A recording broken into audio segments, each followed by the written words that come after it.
How can you relate being an athlete versus becoming a coach? How would you describe that? Do you still get the same nervousness or the same high that you did when you were a runner versus as a coach, or is it kind of two different worlds? It's worse. Like the nervousness As a before coach? I had to. Yeah, it's worse because What? for me as an athlete, I just go one event, I'm done. A couple events, I'm done. Well, Really?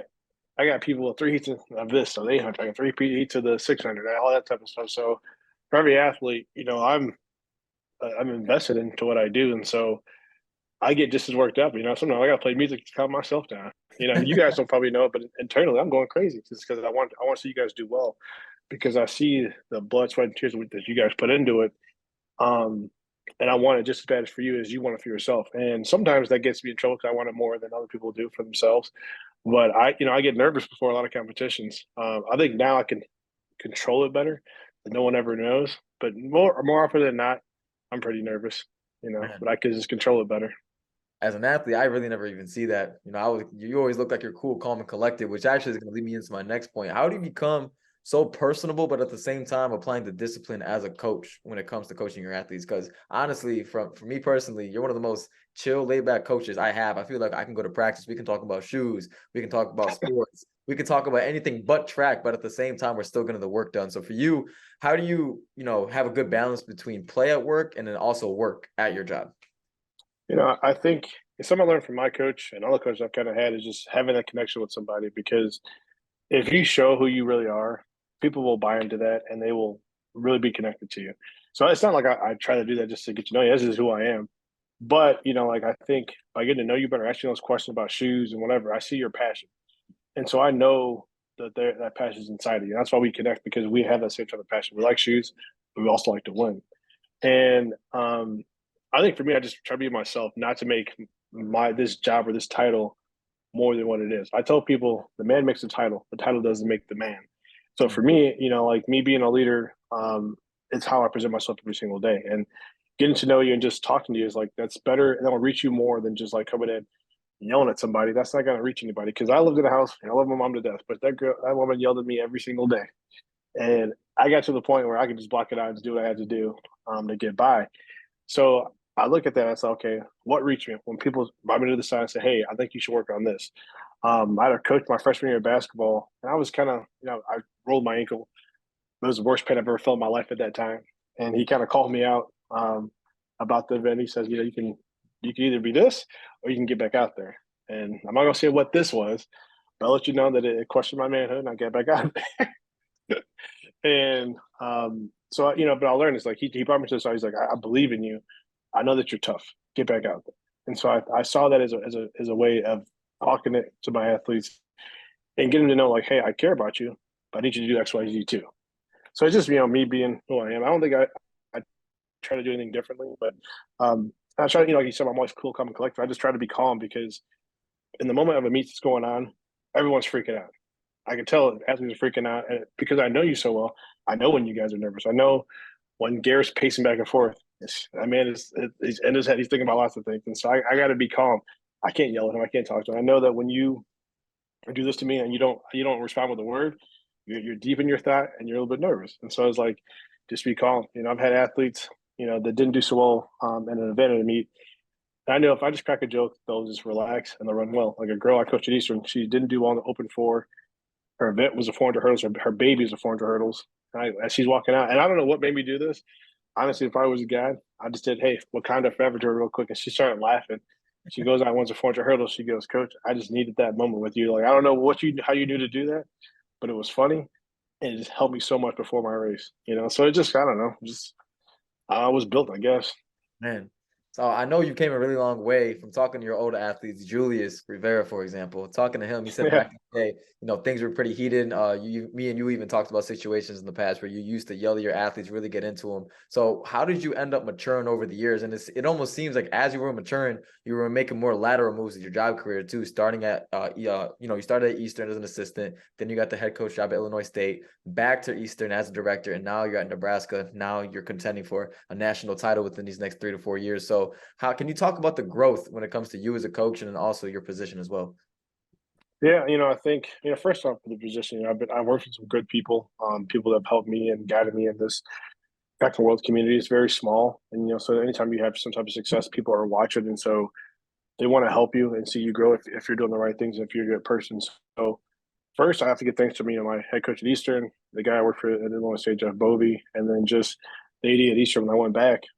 He believed in me. And sometimes, and also my Boston, California, University of Pennsylvania. I went to a small Division II school for 1 year, and then through that 1 year I was there, I learned so much about myself as a coach. But as far as developing, I think I just kind of grew up. I got more mature. I was young. I was 25, started my first coaching job, and so you think you have to make this big statement, let people know you're the boss, and you want to change things around, so you have to come in really hard. But as I've grown up, it's like just talk to people. Because and part of it, it affected my health because I'm going home. I can't sleep at night because I'm so angry about something. I said, I got to do something better because me not sleeping at nighttime, this ain't it. This is not it. And so, as I realized, talked to one of the coaches about it, they said, hey, just talk to these kids. You don't got to yell, and I'm not, again, like I told you earlier, I was like, I grew up in a house where I get yelled at a lot. And so I saw that doesn't really do anything. So many people just block you out in their mind. But if you talk to someone man to man or woman to another adult, it's like they will accept what you say because you're talking to them and you're trying to hear what they have to say. And you're listening to them as well instead of just yelling. Because sometimes, like you as athletes or me as coach, we do things for a reason, and if you just blow up at that person, we'll never find out the reason why those things happen. And so I just kind of just grew up, and I realized health wise, it's not going to help me out. And then I have my own little kids, and so I have to save some of my little anger for them too.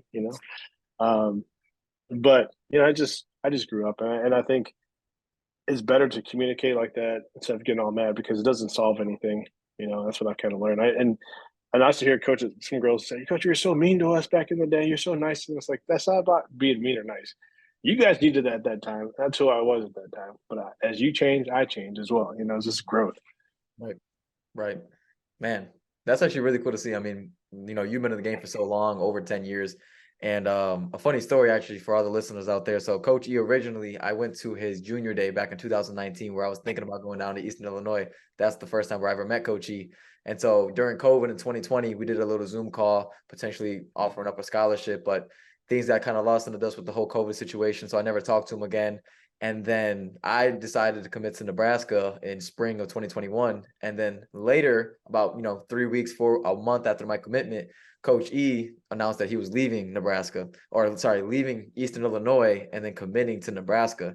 And so it was crazy how that whole entire situation kind of worked out full circle because I thought Coach E was a super cool dude. And, shout out to Brandon Battle too, because Coach E somehow brought a kid like Brandon Battle, who was #1 in the nation with a 46-2, almost broke the state record in Illinois, to a school like Eastern Illinois where he couldn't win anywhere, but he went there simply because of this man right here. So that's why early in the conversation where I said you're arguably one of the best coaches in the entire nation when it comes to sprints and arguably the coolest too. It's a really cool situation.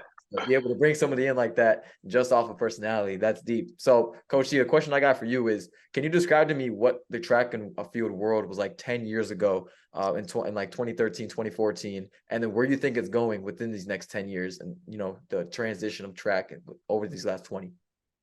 I think 10 years ago, you would see the middleman, mid-major schools would have more higher level success, like getting to nationals and have that type of success, getting to regionals. I remember when I was at Eastern as assistant coach, we had, I think it was like 26 people qualify for regionals at Eastern Illinois, and that was a pretty huge thing. And nowadays, they're lucky to get 10 for the whole team. We had 26 across the board, and so I think the performances have changed. The athletes are stronger, they're faster, they're eating better, the diets are better.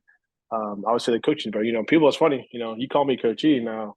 Back in the day, I used to be called Coach B, and I tell people, it's like Coach B and Coach E are two different coaches, and Coach E is a way better coach than Coach B was, and so I think the athletes have changed, the coaching has changed. The amount of volume people used to do just 10 years ago has been cut in half, or the way that it's done has changed a little bit to where athletes are a little bit more fresh. Like before it used to be kind of simple. Like you do a lot of volume most of the year, you cut it down towards the end, people will run fast because they're not as tired anymore. It's like a pretty simple concept. But now you got different training systems that people are hitting now, and just more scientific about it. Lifting is bigger.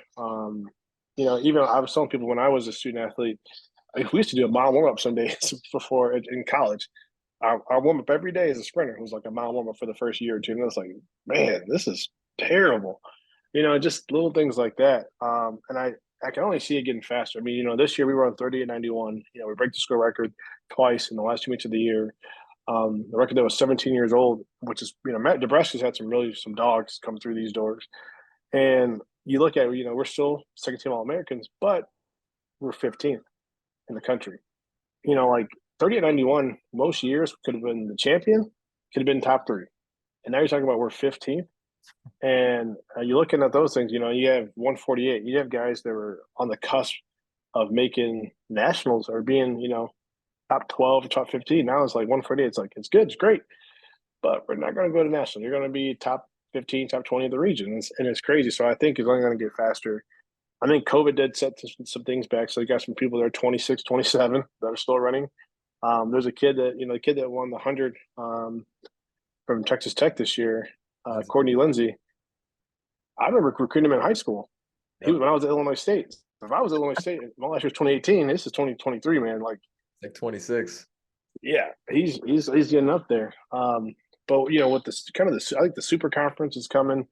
We have USC, UCLA joining. I can only see that growing to just two big old conferences. And I know at some point they want to cut the little guy out, the mid major out. They just want to have like a Power 5 type national meet.